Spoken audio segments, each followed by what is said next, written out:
நம்ம இந்த வீடியோல தீபாவளிக்கு ஒரு ஸ்வீட்டான ரெசிபி சோமாஸ் எப்படி செய்யறதுன்னு பார்க்கலாம். வாங்க வீடியோக்குள்ள போகலாம்.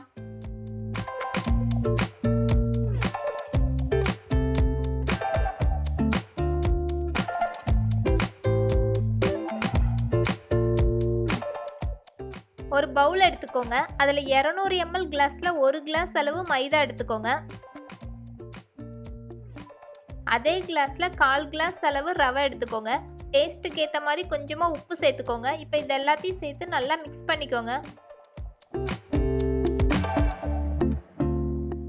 மைதா மாவு, ரவை, உப்பு இதெல்லாம் நல்லா மிக்ஸ் ஆகிற மாதிரி மிக்ஸ் பண்ணிக்கோங்க.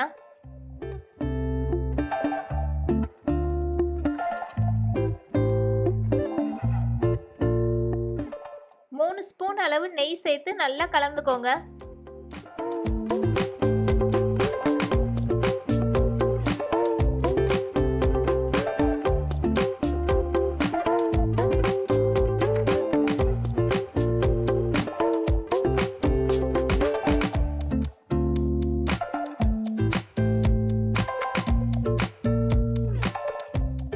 கொஞ்சம் கொஞ்சமா மாவோட தண்ணி சேர்த்து நல்லா சப்பாத்தி மாவு பதத்துக்கு பிணைஞ்சு எடுத்துக்கோங்க.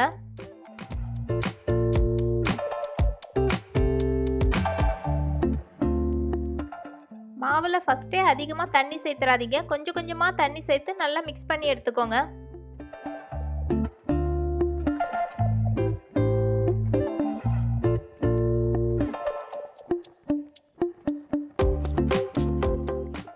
மாவோட நெய் சேர்த்துருக்கோம், அதனால நம்மளால கையில் ஒட்டாம ஈஸியாக பிணைஞ்சு எடுக்க முடியும்.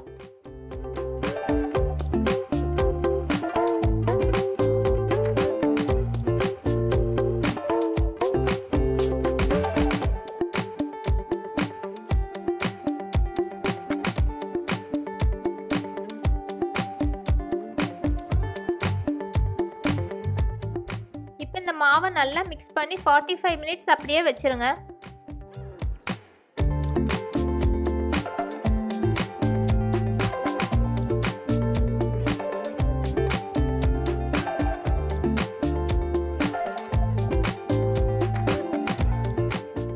ரொம்ப சின்ன சைஸு ஒரு தேங்காயில் அரை மூடி எடுத்துக்கோங்க. அந்த அரை மூடியில் பாதி அளவு தேங்காய் எடுத்துக்கோங்க.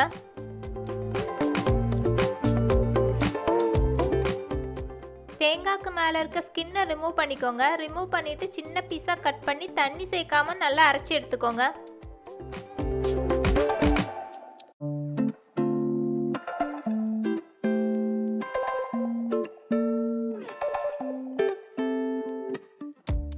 இப்போ ஒரு பேனில் நம்ம 200 ml கிளாஸில் பாதி அளவு பொட்டுக்கடலை எடுத்திருக்கோம். இந்த பொட்டுக்கடலையை லோ ஃப்ளேமில் வச்சு லைட் ப்ரௌன் கலரில் ஆகிற வரைக்கும் வறுத்து எடுத்துக்கோங்க. இப்போ பொட்டுக்கடலை லைட் ப்ரௌன் கலரில் வறுத்தாச்சு. இப்போ அதை தனியாக எடுத்து வச்சுக்கோங்க.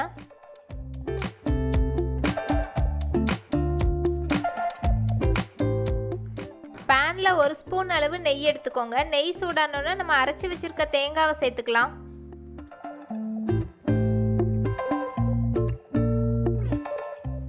லோ ஃப்ளேமில் வச்சே தேங்காவை வறுத்து எடுத்துக்க போகிறோம். அடிக்கடி கிளறி விட்டுக்கிட்டே இருக்கணும். பேனில் அடியில் பிடிச்சிருக்கிறதும் நம்ம கரண்டி வச்சு எடுத்துகிட்டே இருக்கணும். இல்லாட்டினா கரிஞ்ச மாதிரி ஆகிரும், நமக்கு டேஸ்ட் மாறிடும்.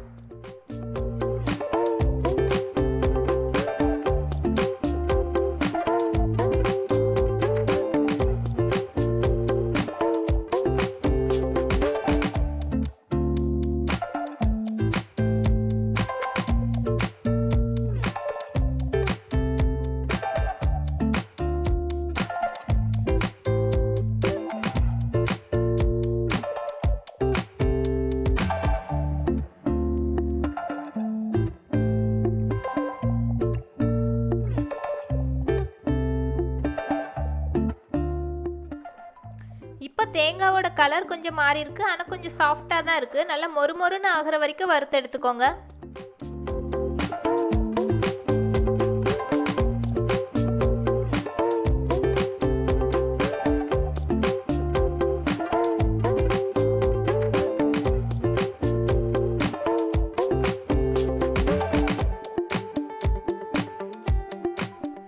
அடுத்து நம்ம வறுத்து வச்சிருக்க பொட்டுக்கடலை ஸ்வீட்டுக்கு ஏற்ற மாதிரி ப்ரௌன் சுகர், வாசத்துக்கு ஏற்ற மாதிரி கொஞ்சம் ஏலக்காய் இதெல்லாம் சேர்த்து ஃபைன் பவுடராக அரைச்சி எடுத்துக்கோங்க.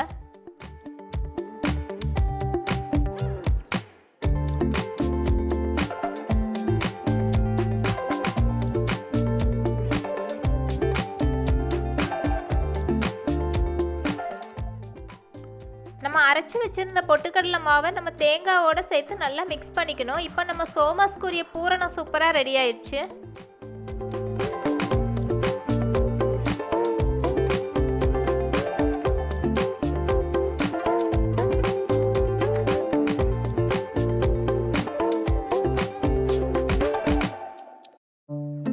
ஃபார்ட்டி மினிட்ஸ் நல்லா ஊறி இருக்குது மாவு.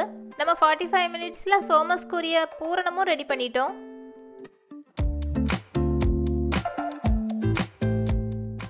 மாவை சின்ன சின்ன பீஸாக பால் மாதிரி செஞ்சு வச்சுக்கோங்க. கிராக் இல்லாமல் எடுத்து வச்சுக்கோங்க.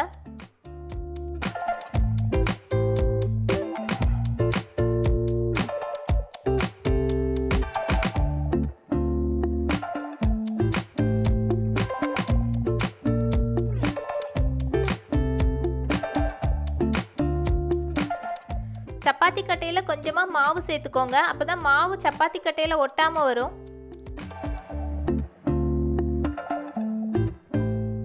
நம்ம கடையில் வாங்குற அப்பளம் எவ்வளோ தின்னாக இருக்குமோ அந்த அளவுக்கு தின்னாக தேய்ச்சி எடுத்துக்கோங்க.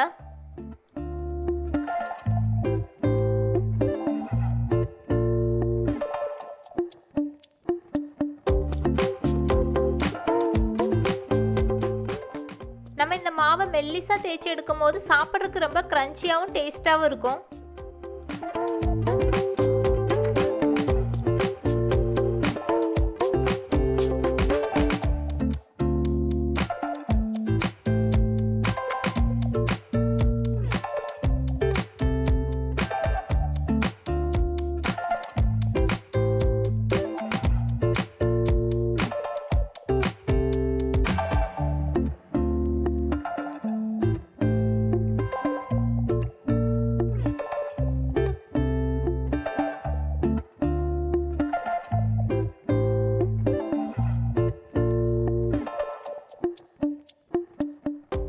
ஒரு ஸ்பூன் அளவு கோதுமை மாவு கொஞ்சமாக தண்ணி சேர்த்து நல்லா மிக்ஸ் பண்ணி பேஸ்ட் மாதிரி ரெடி பண்ணி வச்சுக்கோங்க.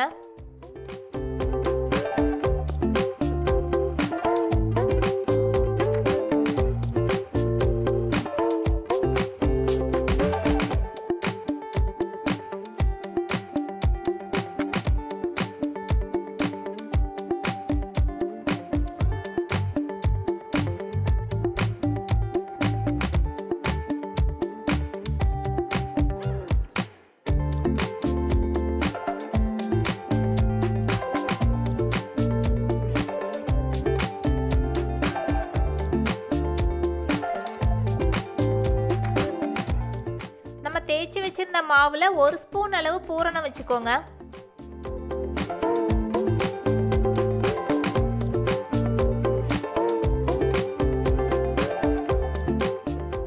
பூரணத்தோட சைடு எட்ஜில் கோதுமை பேஸ்ட் அப்ளை பண்ணிக்கோங்க.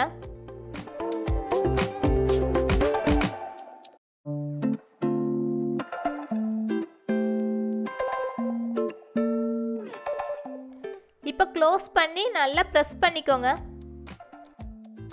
கடைகளில் சோமாஸ்குரிய அச்சு கிடைக்குது. உங்களுக்கு கிடைச்சிருந்தா நீங்கள் அதே மாதிரி வச்சு ட்ரை பண்ணலாம். இல்லாட்டி நான் செஞ்சு காட்டுற மெத்தடில் நீங்கள் ட்ரை பண்ணி பாருங்கள்.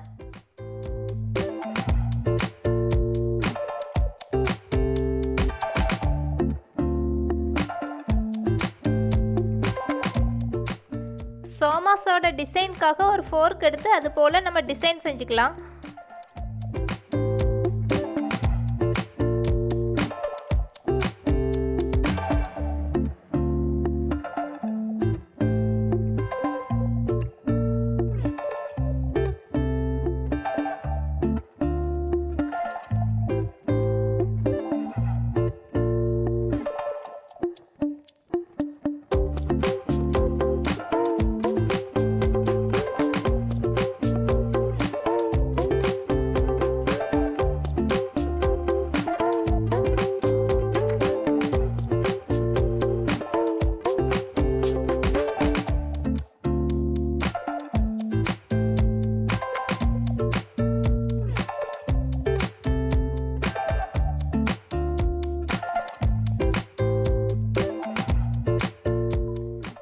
எல்லா சோமாஸையும் நம்ம செஞ்சு எடுத்துருக்கோம். இதே போல் நம்ம மொத்தமாக செஞ்சு வச்சுருக்கும் போது டக்குன்னு பொரிச்சு எடுக்கிறதுக்கு ஈஸியாக இருக்கும். மீடியம் ஃப்ளேமில் வச்சே ஃப்ரை பண்ணி எடுத்துக்கோங்க.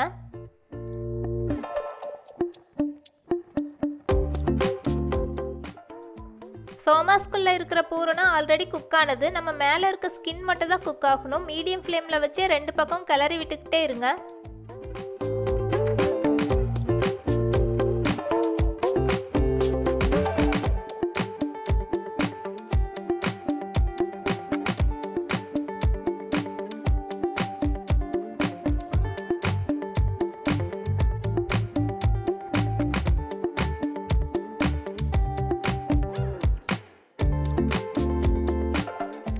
அடிக்கடி 2 பக்கமும் மாற்றி மாற்றி போடணும். ப்ரௌன் கலரில் 2 சைடு ஆனோன்னு நம்ம சோமஸ் சூப்பராக ரெடி ஆயிரும். எடுத்துடலாம்.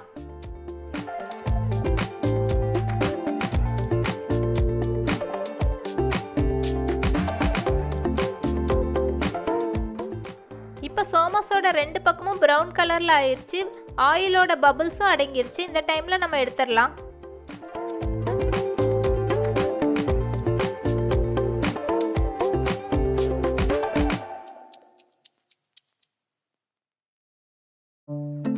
உங்களுக்கு இந்த வீடியோ பிடிச்சிருந்தனா லைக், ஷேர், சப்ஸ்கிரைப் பண்ணுங்க.